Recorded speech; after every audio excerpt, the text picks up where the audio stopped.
Soirée spéciale le jeudi 30 novembre à l'Hôtel Peninsula. L'installation a organisé une soirée sur le thème de Noël, dans laquelle de nombreuses stars ont marché, en commençant par Anthony Delon, Tomé Sisley et Laurence Ferrari. Les stars ont été libérées jeudi soir à Paris, où la soirée était prestigieuse. Alors que Loss et Aya Nakamura sont allés rencontrer GQ Men en 2023, une soirée de rêve a eu lieu dans l'un des hôtels les plus luxueux de la capitale. En effet, la péninsule a organisé un événement spécial pour présenter son univers magique pour Noël, 30 novembre dans la soirée. Entre les bûches, la couronne des rois de Noël et des cocktails, complètement les invités et les belles personnes. Anthony Delon est là et il a l'occasion de trouver son merveilleux ami, le fils d'un autre monstre sacré du cinéma français depuis que Paul Belmondo est également là et deux hommes ont eu l'occasion. Pose devant la caméra. Ce n'étaient pas les deux seules têtes de la péninsule hier soir depuis que Tomé Sisley était également présent, avec sa femme, Sandra Sisley, qui n'a jamais été loin de lui. Laurence Ferrari, journaliste et journaliste des hébergements, a également fait un voyage au 16e arrestation en capitale pour assister à cette soirée magique pour les enfants et les anciens.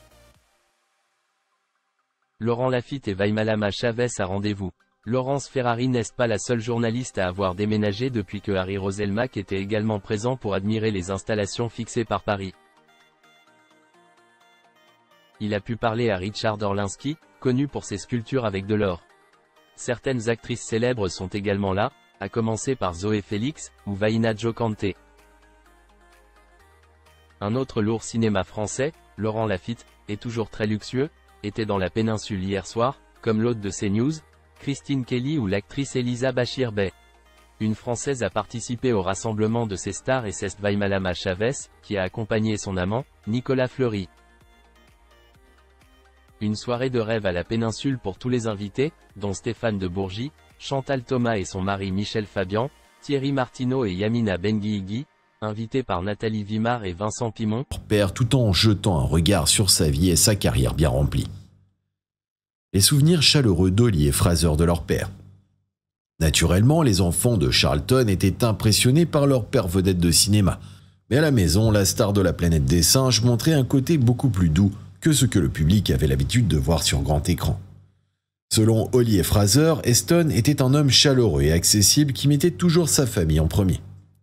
Contrairement à beaucoup de ses collègues, Charlton a réussi à trouver un équilibre entre sa famille, sa carrière et son activisme. Étant devenu un champion des droits civils et d'autres causes, cela exigeait de lui de faire preuve de courage et de conviction. Les personnes qu'il ne connaissait que par ses rôles au cinéma pourraient le voir comme un conservateur rigide dans le genre de l'Ancien Testament. Mais selon Fraser, malgré ses orientations politiques, il n'était pas du tout ce genre d'homme. Pour lui, Charlton était un homme aimant, engageant et drôle. Lydia, Fraser et Holly ont vu le côté le plus doux de Charlton.